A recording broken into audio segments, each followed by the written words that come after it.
making headlines. The Special Awards Committee opens nominations for the President's Award for Special Achievement. The Parliament introduces a committee on housing, increasing the number of permanent parliamentary committees to 19. And the Islamic minister announces that the Zakat Fund aims to raise $6.5 million this year.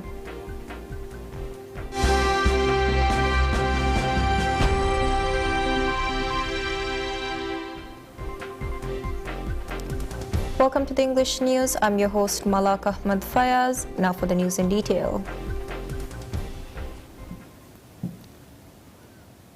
The Special Awards Committee opens nominations for the President's Award for Special Achievement and published the award criteria in the Government Gazette.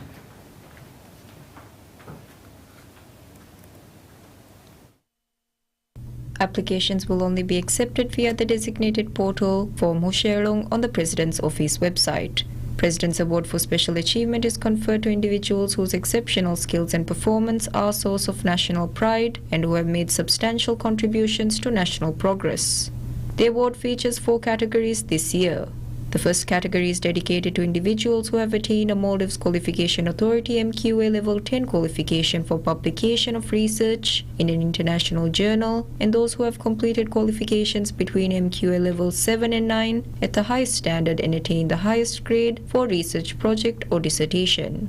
The second category is dedicated to individuals who have excelled or achieved the highest rank in an international competition or exhibition. The third category is dedicated to innovative and enterprising individuals who have presented practical resolutions or outstanding solutions by conducting academic research on critical national challenges. The fourth category is dedicated to exceptional creativity and innovation that enhance national development. Youths between the ages of 18 and 35 are eligible for the awards. The Special Awards Committee advises all applicants to adhere to the guidelines for document submission during the application process. Applicants are reminded to have their certificates attested by a lawyer certified by the Bar Council of the Maldives. This year, the President's Award for Special Achievement will be conferred during an official celebration commemorating the Republic Day of Maldives. The nominations will be open until Monday, September 16th. The Parliament of Maldives introduces a committee on housing, increasing the number of permanent parliamentary committees to 19. The new parliamentary committee was established to study housing issues and identify changes to housing legislative policies and submit them to Parliament. The committee was formed with 11 members, including the President and the Vice President. Parliamentary Group Leader of the main ruling People's National Congress PNC, Parliamentarian Ibrahim Falah, was elected as the President of the committee, and Parliamentarian Hussein Imran Latif was elected as the Vice President of the committee. The responsibilities of the committee include monitoring the progress of social housing projects implemented by the government and recommending solutions to identified problems, ensuring that the right to housing is equally available to all citizens, and studying issues faced by citizens in relation to housing.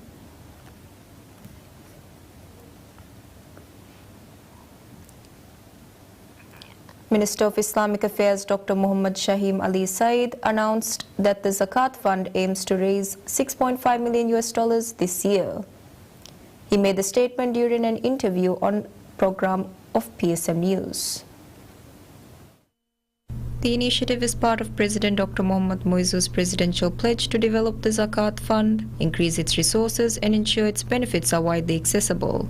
A significant step in the direction was the establishment of the Zakat House, a dedicated government agency, on December 18, 2023, which was officially launched on January 2, 2024. The agency operates under the Ministry of Islamic Affairs.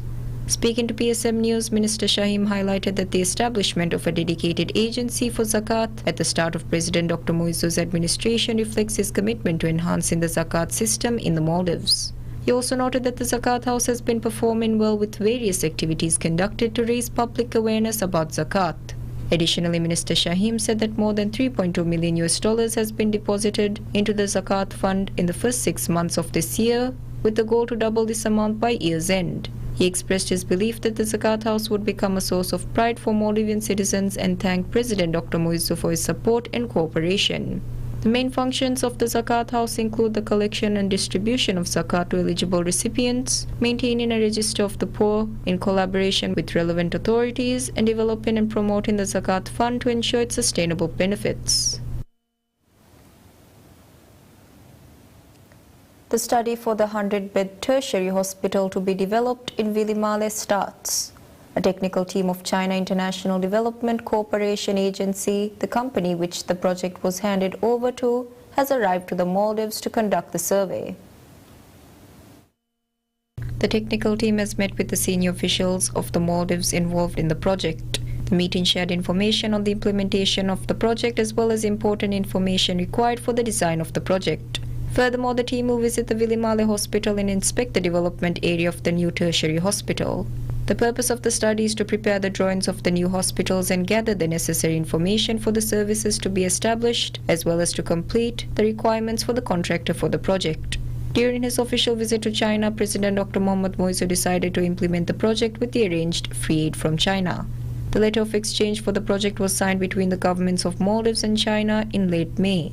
As such, the government aims to complete the project within 2 years of commencement. Minister of Construction and Infrastructure Dr. Abdullah Muttalib states that this hospital will be a project that will introduce many new services to the country. He stated that a special center will be set up for the elderly and those who need long-term admission, providing all stages of services. Currently, the hospital in Vilimale does not provide inpatient service due to space constraints. The hospital has a 5-bed emergency room in use, and patients are brought to Male for further treatment. Indira Gandhi Memorial Hospital, IGMH, announces plans to expand its bed capacity. An agreement has been signed between IGMH and the Ministry of Housing, Land and Urban Development to allocate land for the purpose. IGMH has maintained a bed capacity of approximately 350 since opening 20 years ago. As the primary hospital in the Maldives, it faces significant challenges in meeting patient demand due to limited beds. In response, the government is working to address this issue. The Housing Ministry is currently discussing the construction of new 4-story building with 74 additional beds to alleviate the shortage. Speaking to PSMNEWS, Chief Executive Officer CEO of IGMH, Ibrahim Abdul Razzaq Halim, highlighted that the hospital's bed capacity has remained unchanged since its inception. He noted the growing need for more beds due to population increases in Male City and Hurumale. He also said that the plan is to add 74 new beds to address the issue. Additionally, Abdul Razzaq noted plans to repurpose the administrative staff block to develop new wards and construct a separate building to house administrative staff. He also indicated that an administrative office building might be developed in the canteen area, with plans and drawings to be submitted to the ministry for approval before work begins. As the main government hospital serving a large population, IGMH is focused on expanding and improving its services. The hospital currently employs 32 specialists across various fields. The Managing Director of Feneca Corporation, Mohammad Muaz, states that the company has seen profit from operating expenses in the last 2 quarters. He made the statement during a press conference. Speaking at the conference, Muaz noted that Feneca was running at a loss until the last quarter of 2023. He stated that the company's financial reports have shown positive changes. He noted that the company has reduced its expenses in the last 2 quarters and made a profit in both quarters. When the new government took over, the company was in the worst financial position. As such, the company's debt stood at $279 million. The company's operating expenses stood at a loss of $1.6 million by the end of 2023. Muaz disclosed that the company posted a profit of $501,323 in the first quarter, which is a 77% increase over the first quarter of the previous year. During the second quarter of the year, Feneca posted a profit of $273,449, a 117% increase over the same period of the previous year. Muaz said the company is working to reduce its expenses while paying off its debts. The company has paid more than $19.5 million to suppliers and contractors in the past 6 months.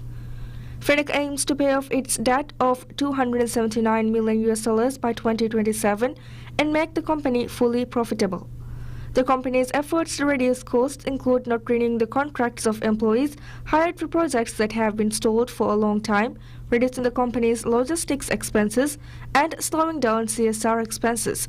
The company has also stopped operating the ice plants that were operating at a loss. Feneka Corporation Limited announces it will cease operations of its ice plants.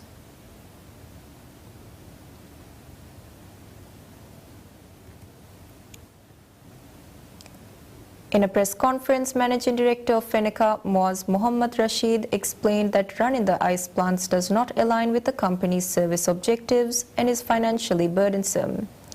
He said that the company incurs losses exceeding $780,000 monthly to maintain this service. After discussions with the Maldives Industrial Fisheries Company Limited (MIFCO) and relevant authorities, the decision was made to discontinue the ice plant operations. Additionally, MOAS highlighted a significant issue regarding the acquisition of an ice plant developed by private companies in Mamendu Lam. He said that the plant was purchased for $713,000 and an additional plant is under construction on the island. He also noted that this transaction has raised concerns and is currently under investigation by the Anti-Corruption Corporation (ACC). Feneka had been operating ice plants on 25 islands, many of which were inadequately serviced. The company continued to incur substantial costs for employees and operational expenses despite it.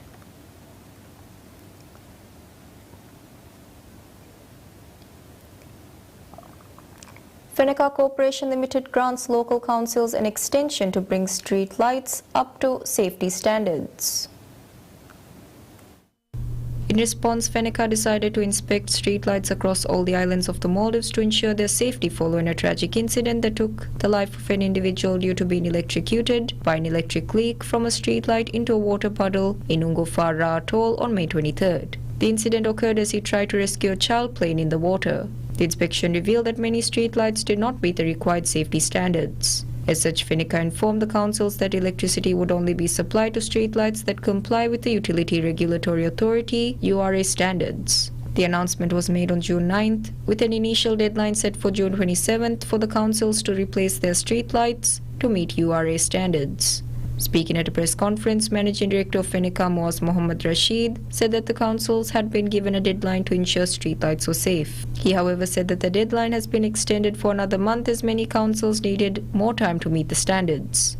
Additionally, MOAS explained that the extension is now expired, but the deadline has been extended once more until August 21st, as the council still require additional time. He also emphasized that no further extensions will be granted, and after the deadline, electricity service will be cut off for streetlights that do not comply with URA standards. Furthermore, MOAS said that 144 islands have been identified with streetlights violating URA standards. Previously, Feneka announced that as a precautionary measure, only sub-dB installed lights meeting safety standards according to the company's sample drawings would be supplied with electricity. The company also offered to install free sub-dBs in street lights if the councils provided the materials within the given deadline. The Maldives Ports Limited (MPL) and the Uligan Island Council have signed an agreement to develop a yacht marina in the island. The agreement was signed by CEO of MPL, Muhammad Wajih Ibrahim, and President of the Uligan Island Council, Ahmad Muaz. Under the agreement, MPL will develop a yacht marina in Uligan and establish the necessary facilities to provide services to yachts. The CEO of MPL notes that the practical work of establishing the yacht marina will commence this year. He stated that the concept of the marina is now being developed. Additionally, Wajid noted that discussions are underway with investors, noting that the previous governments did not respond to the island's concerns about the lack of a yacht marina. The president of the Uligan Council stated that the development of a yacht marina in Uligan was a long-standing dream of the island population. Uligan is a port for a large number of yachts. Every year during the peak tourist season, many yachts dock in the island. However, the lack of tourist facilities on the island is a huge concern of the islanders.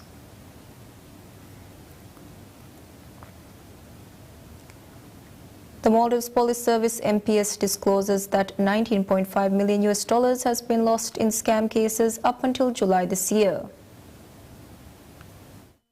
In a meeting between the MPS and the Communications Authority of Maldives CAM, officials discussed the implementation of the conclusions from the report submitted on April 10th by the Parliamentary Committee on State-Owned Enterprises SOE regarding the Bank of Maldives BML. Speaking at the committee meeting, Anti-Scam Head Inspector of Police Mariam Rashida said that the SOE committee had made significant progress on the report and had taken strong actions against the issues identified. She said that 1,661 scam cases were reported in 2023, resulting in a loss of $1.3 million. She said that 1,302 cases were reported from January to July this year, with $908,000 lost. She also highlighted that scams are prevalent in various businesses in the marketplace. Additionally, Mariam outlined the challenges faced by MPS investigating scam cases such as the rapid movement of money between accounts, which complicates the process of obtaining court orders. She explained that there is no legal mechanism to hold money in other accounts without a court order, which is difficult to secure promptly due to the quick loss of funds in scam cases. She also said that a lack of immediate access to information from banks and communication service providers poses a significant obstacle. Furthermore, Mariam said that 156 scam cases have been filed with the Prosecutor General's Office (PGO) so far this year. She also said that many cases have already been prosecuted.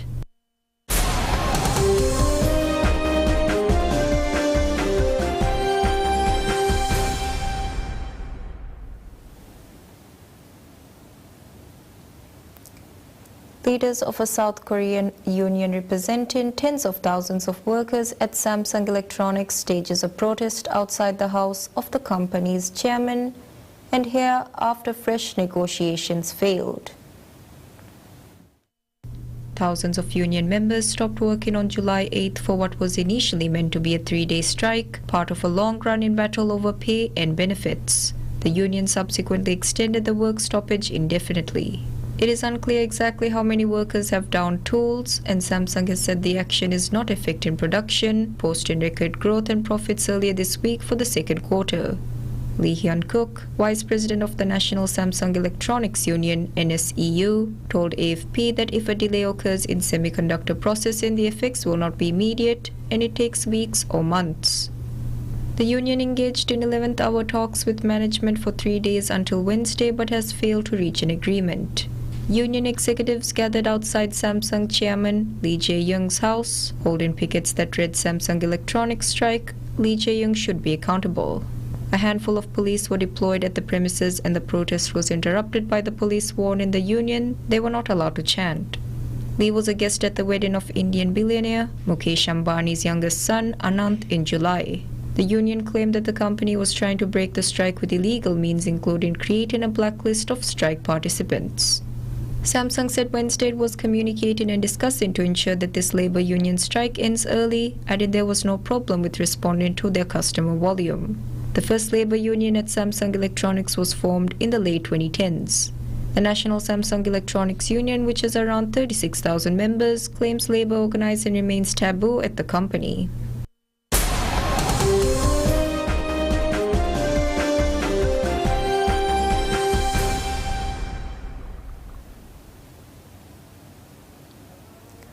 Venezuelan opposition leader Maria Corina Machado calls for supporters to mobilize after President Nicolas Maduro vowed to hold on to power following a widely disputed election.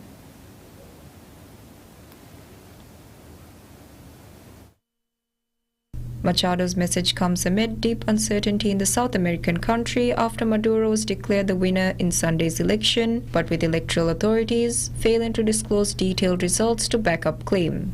16 people have been killed in protests that erupted after the election, according to the opposition, which claims its candidate, Edmundo Gonzalez Urrutia, is the rightful victor.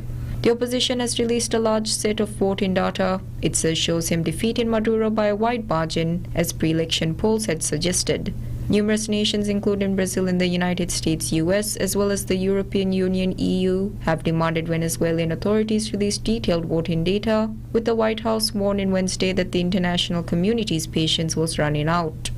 Maduro said he was ready to present 100% of the records as he addressed journalists outside the Supreme Court of Justice, where he filed an appeal against what he termed an attack against the electoral process. But he voiced outrage at Machado and Gonzalez Urrutia, saying they should be behind bars. On Monday, security forces fired tear gas and rubber bullets at Venezuelans after thousands took the streets, shouting freedom and this government is going to fall. Machado said that there had been 177 detentions and 11 forced disappearances, while Attorney General Tarek William Saab said more than 1,000 people had been arrested at protests, some of whom may face terrorism charges.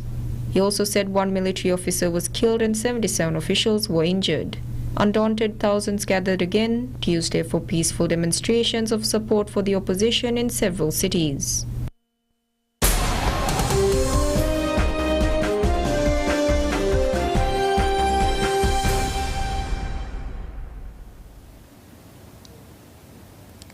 Novak Djokovic and Carlos Alcaraz overcomes crushing humidity to stay on course for an Olympic final showdown as Rafael Nadal played possibly his final match at Roland Garros.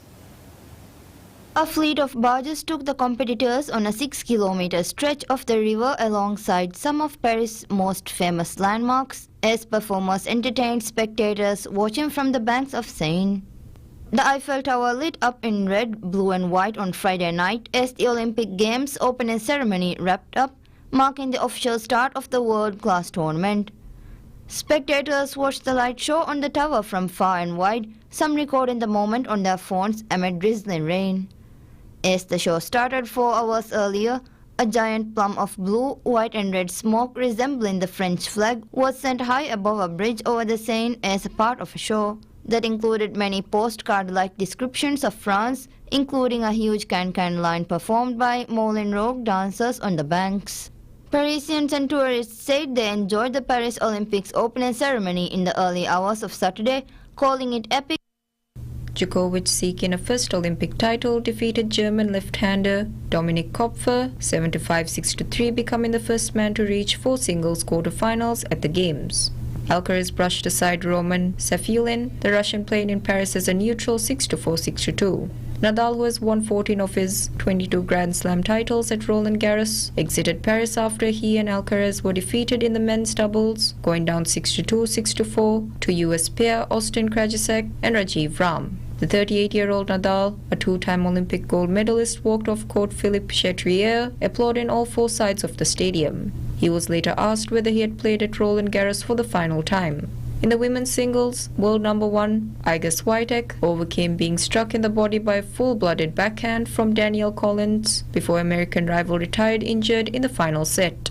Swiatek will face China's Zheng Xingwen, who ended the career of former world number 1 and 3-time major winner Angelique Kerber.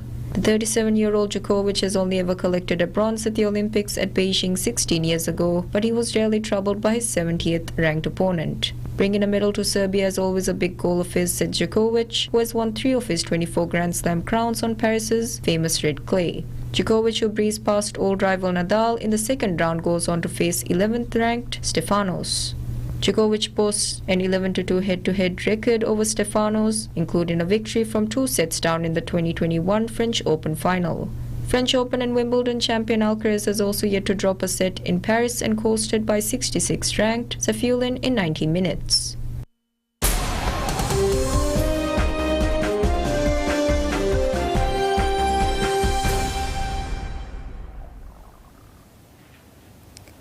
A spacecraft launched last year will slingshot back around Earth and the Moon in a high-stakes world-first maneuver as it pinballs its way through the solar system to Jupiter.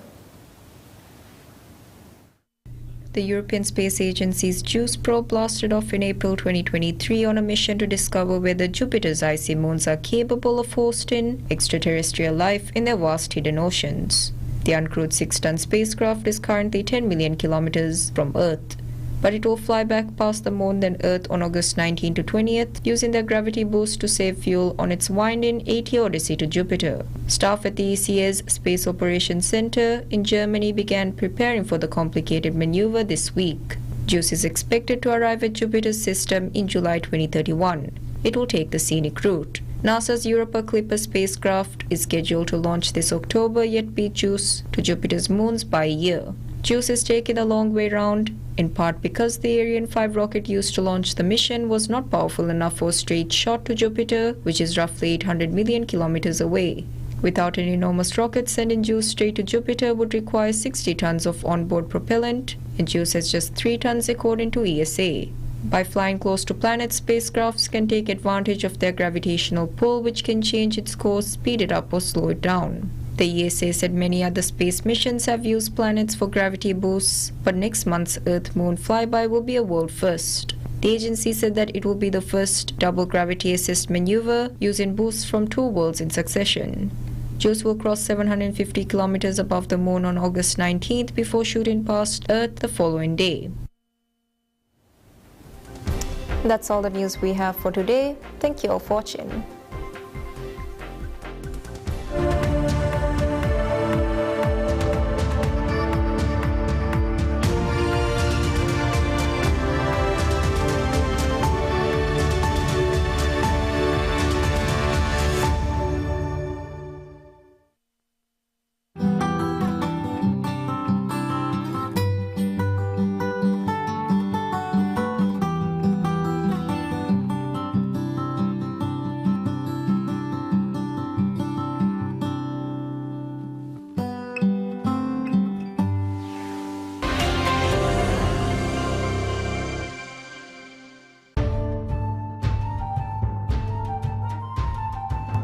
අලුන් වෙන්න කි අලුන් වෙන්න නුවාණ කම වෙච්ච කම ගවන්යාම එම්මෙ ෆුර්තම එක නුවාණ බුණාණ මීහු ඒකිරු